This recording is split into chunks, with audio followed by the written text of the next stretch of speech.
deal with the soft computing fundamentals today. And most of us, we are very much new to this particular concept of soft computing. The past few years, we have studied several hard computing applications such as registers, flip-flop, counters, or making circuits, or understanding the networks, core computer networks, and other technologies. But what is soft computing and how it is very efficient in terms of solving problems, and mathematically what is the essence of it, that we are supposed to touch on during this discussion. Now, let's move on with soft computing. Now, as we talk about, the soft computing is a symbiotic use of many emerging problem solving disciplines. So, it's very clear and efficient that soft computing is not just a single concept that we are going to deal with, but it is a family of several concepts which includes artificial neural network, fuzzy logic, genetic algorithm, rough set, etc. So we have studied in past the various statistical applications to solve the problems, or it may be probability or stochastic process modeling, or it may be quantitative techniques, etc. So we have to learn from today onwards a new area of discipline of research, that is soft computing. So let's go with the words of Professor Zadea, who is actually known to be as a father of fuzzy logic. In contrast to traditional hard computing, the soft computing exploits the tolerance for imprecision, uncertainty, and partial truth to achieve traceability, robustness, low solution cost, and better rapport with the reality. So which means that in hard computing we deal most of the circuits, networks, etc., whereas in soft computing it talks more of imprecision. That means what is my experiential past, and the data of past or historic data that need to be collected, or how I am going to apply that in a realistic world. This is something very, very important. Soft computing, there are two major components. One is called as approximate reasoning. The other one is something called as search and optimization. So most of us, we are aware of what is meant by reasoning. So reasoning could be a scalable reason, or there is something called as which may be in a versatile way where I have to take a call on what is right and what's wrong. So search and optimization, which also includes the techniques of neural networks, fuzzy logic, and evolutionary algorithm. So let's look into the diagrams and let's understand that very clearly what is the difference between the two. So hard computing basically comprises of precise models. So they are absolutely precise models where we use symbolic language for reasoning, or traditional numerical methods that probably were LPP, etc., and you go for most of the search that involves maybe data structures, etc., that we have studied in computer science. Whereas when it comes to soft computing, we do not use these methods, but we use approximate models, because we calculating approximately. We are going something called a relative methodology, not the accurate methodology. So we have something called approximate reasoning, or it could be something called as a functional approximation or randomized search, that I can do it in the samples that are collected by me. So let's quickly get into something called as the various techniques that are used in soft computing. So it could be neural networks, maybe fuzzy logic, or genetic algorithm, or hybrid system. So we have to study each and every of them. So if I just talk about neural network, so what is meant by neural network? So neuron, when we talk about a neuron, something that comes to my mind is first is a biological neural network. Biological neural network is the smallest element which is present in our neural system or nervous system, and this consists of inputs which basically are defined as something called dendrites. then we have a processing block, which basically called as nucleus, and this has a capacity of processing the information that comes in, as well as it has a storage capacity. At the same time, the axon, which is there in the biological neural network, will transfer the signal from this nucleus to the next neuron. Now, why I'm saying this biological neural network is more significant, because if we compare this one with the 1956 von Neumann architecture of a digital computer, we find a similarity. There you have an input unit, you have a central processing unit which comprises of arithmetic logic unit, control unit and memory unit. We have an output unit, and also at the same time we have a secondary storage. So amalgamation, or I can say uh, a kind of simulation of the biological neural network with the computer that we are using today, which will form an artificial format of a neuron. And several such neurons are put together, it forms a neural network, and these neurons are arranged in one single layer or in multiple different layers, etc. So there are several studies that are conducted on neural network. So the neural network study, which is conducted in 1988 by an international edition. So a neural network is a system composed of several simple processing elements, and they operate parallel, whose function is determined by the network structure, connection strength, and processing performed at computing elements or nodes. Let's break this particular structure and try to understand it, what it means. First, the neural network, they are not working as a single entity. They work like several entities which work in parallel. So it is a typical or a classical example for a parallel processing mechanism. At the same time, they have their own structure. The network has its own structure. At the same time, the input and output, between them there is a connection, and this connection is being defined by means of something called as a connection strength, and the processing is performed on the computing elements which are referred to as nodes. So let's understand a definition by the artificial neural network guru Simon Hyken. A neural network is massively parallel, as we have already known about it, and a distributed processor that has natural propensity for storing experiential knowledge. Now let's understand what is meant by experiential knowledge. So if we go back to a circuit called flip-flop, where the output at any particular moment is not just dependent on the present state of input, but also it depends on the past state of output, which means that we get the inputs, and at the same time there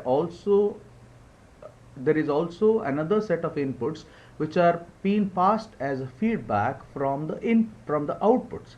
So experiential knowledge is getting collected. So when I'm going for further analytics, this experiential knowledge that really matters. That means the knowledge that which is just of yesterday, day before yesterday, or working on a specific task, whatever knowledge that I've gathered, that becomes my experiential knowledge, and making it available to use.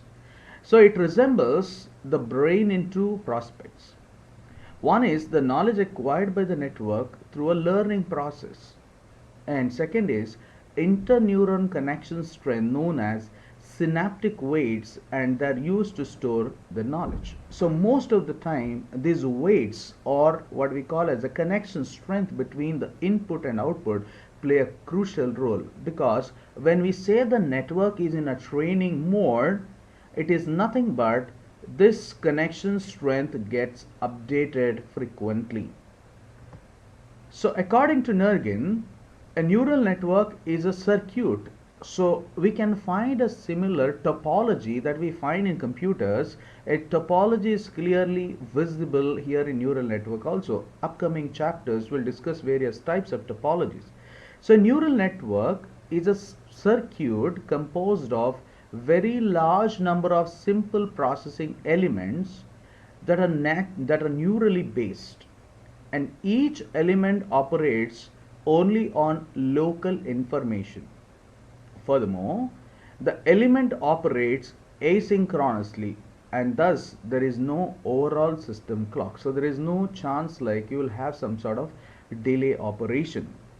So according to Zeruda, artificial neural networks are the physical cellular systems which can acquire, store, and utilize experiential knowledge. I repeat what I said to you is these networks have the capacity to acquire, to store, and utilize the experiential knowledge in the network, depending on the size of the network. So artificial neural networks have today application in various branches of computers or business or any other walks of life. So if you see in computer science, it is used in computer science itself, and the neural networks are used in computer science for working out problems on artificial intelligence, or it may be in biology where we talk about neurobiology, cognitive psychology, or the area of linguistics, or there may be area of philosophy, or there is something called as economics and finance where we use something called as time series and data mining. We have engineering applications where images and signal processing and control theory of robotics also could be used by means of neural networks. We have seen the use of artificial neural networks in the area of physics, that is nothing but dynamic systems or statistical physics. Now, when we talk about mathematics, which is very closest to field, where we use it for approximation theory or optimization, etc. So let's move further to another field of something called as fuzzy logic. This is the second component of soft computing. Its origin is basically emerged as a multi-valued logic for treatment of imprecision and vagueness. Now, what is this vagueness? When I am having options in front of me ticking yes or no, which is nothing but you have a limited set of options to choose. We call it as a binary, or we call it as a crisp mechanism. When I have a switch in front of me, I have two options, switch on and off. But when it comes to what is the probability that it is going to rain today, it's going to be a vague. You cannot say yes or no, but there will be a probability comes in picture. There is a probability of 10%, there is a probability of 40%, there is a probability of 60%, or there is a probability of 80%, or there is a probability of 100%. So in fuzzy systems or in a fuzzy set, there is an element that belongs to the set. Yes, obviously true, no doubt about it. But what is the degree of belongingness to the set is also been measured. Whether it belongs to the set by means of 10%, 20%, 40%, 80%, or 100%. This is very important in the case of fuzzy logic. So this defines the vagueness. So in 1930s, let's understand some of the work that happened in the fuzzy logic. In 1930s, Post, Kleene, and Lookup Swiss attempted to represent or undermine unknown and other possible intermediate truth values. 1937, Max Black suggested the use of consistency profile to represent the vague or ambiguous concept. But the major year where we had a breakthrough through Professor Zadeh in 1965, who proposed a complete theory of fuzzy sets and its isomorphic fuzzy logic, or FL, we call it as FL, to represent and manipulate ill-defined concept. Now, let's continue with some things about the fuzzy logic, which is linguistic variables. The fuzzy logic gives us a language with the syntax and local semantics in which we can translate our qualitative domain knowledge. So whatever domain knowledge that I have, maybe a doctor, maybe an engineer, maybe a scientist who is working in a specific domain, the domain knowledge can be tapped and to be stored, and we can retrieve it whenever it is required. So linguistic variable to model the dynamic systems, and these variables take linguistic values that are characterized by a label, which is nothing but a sentence generated from the syntax. At the same time, we also consider a meaning, which is nothing but a membership function determined by a local semantic procedure. Now let's understand about fuzzy logic reasoning methods. The meaning of linguistic variable may be interpreted as an elastic constraint on its value. These constraints propagated by fuzzy inference operations based on generalized mode response. An FL count controller, or we call it as FLC, applies this reasoning system to a knowledge base or a KB containing the problem domain heuristics. The heuristics basically depth first search or breadth first search, etc. The inference is the result of interpolating among the outputs of all relevant truths. The outcome of membership distribution or the output space, which is defuzzified to produce the crisp output. Now let's understand also, when you convert from crisp is similar to, it's nothing but a binary system where we have zeros and ones, and defuzzification is a methodology of doing the reverse of it. That means I'm converting a fuzzy back to a crisp. So that is basically defined to be as a defuzzification. Let's understand the third technology or third methodology of soft computing, and that includes evolutionary computing, or we call it as a genetic algorithm. So as you know in the screen, the human evolution, what we today we reached by means of several years of evolution process.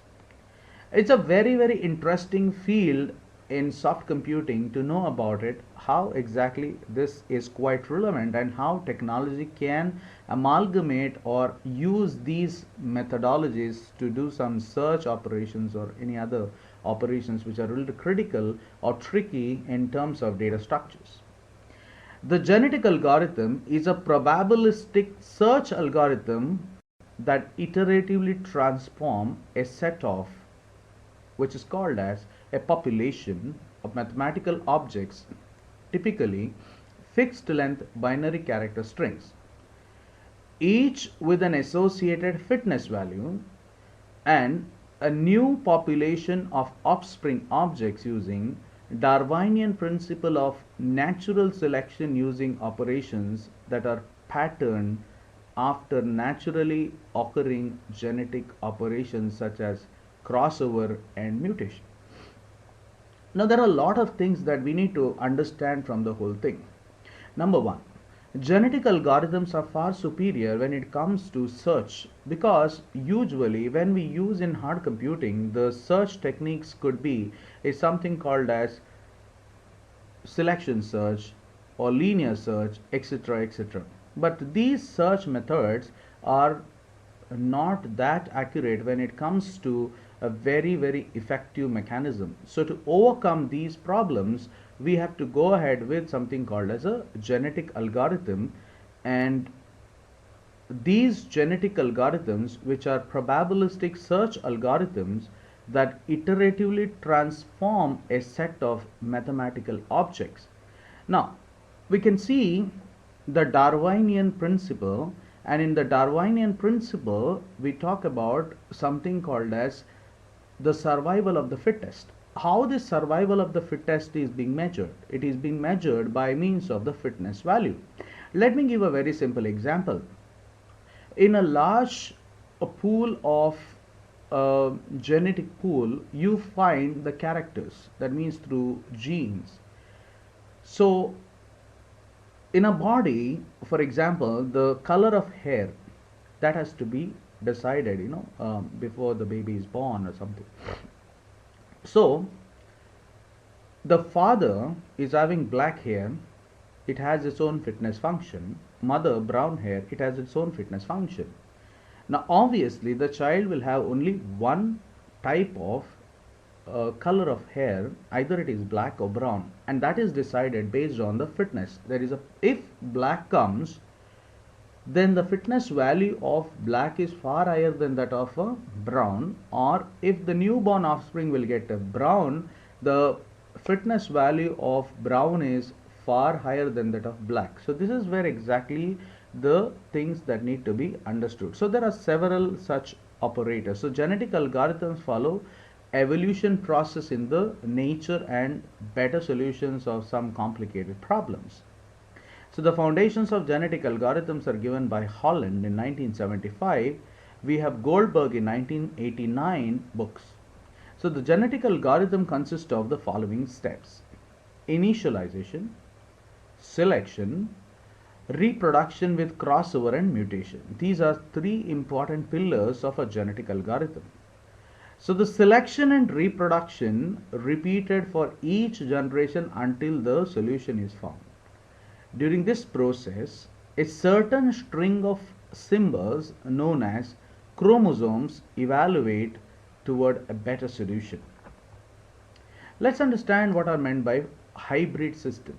In hybrid system, which enables to combine various soft computing paradigms such as hybrid fuzzy logic, hybrid neural network, or hybrid evolutionary algorithm. So these are three things that need to be understood. So the first one is hybrid fuzzy logic system. So see the screen, you'll be clear about it that probabilistic models and multi-valued fuzzy logics, that means we have fuzzy systems, fuzzy logic, and they are moved towards the hybrid FL systems and neural network modified by FS, or we call it as a fuzzy neural systems, or the neural network is propagated further, and you can see the role of evolutionary computing that is being played over there. So it is fuzzy logic which will take the lead to form this kind of a structure which is hybrid in its own nature. Let's see the second one. We talk about hybrid neural network system. We have approximate and reasoning, the probabilistic model, and you can see that multivalued fuzzy logic. Then we have in the hybrid neural network system, we have neural network parameters where learning rate, momentum controlled by FLC. And neural network and evolutionary computing will come together to form a very, very strong solution to some of the problems. Similarly, we see one more where we have something called as evolutionary algorithms. They come as hybrid system where approximate reasoning, where we have something called probabilistic models or multi-valued fuzzy logic, where you have the parameters which are controlled by fuzzy logic systems, and neural networks or evolutionary algorithms where you have something called as EA parameters that are being discussed. So if you could see the screen, it's quite visible that even genetic algorithm also can be used as effective mechanism to calculate. So finally, friends, we'll understand some of the applications of soft computing.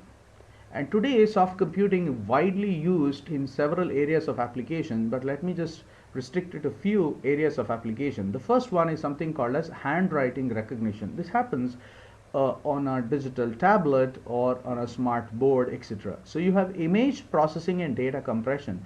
Recognition of image, compression of that image, etc. will happen. And automotive systems and manufacturing also can happen. Soft computing is used in architecture. Decision support systems have been used. Soft computing power systems, where you have most of the power systems are controlled by fuzzy logic. You have something called neuro fuzzy systems. You have fuzzy logic control, which also popularly used in most of the railway networks. Machine learning application, speech and vision recognition system. One more area where probably it is used, applied or used heavily in the area of health and process control and so on. So, my dear friends, these are very few applications, but there are quite a number of other applications which will be helpful for us and make this particular study of soft computing more efficient. But let's have a caution that we need to have good number of data sets and more accurate data sets. Then I'm sure we'll be able to do a good mining and get a good insight of the data that we got it, and we can give a better insight to the industry. So thank you very much.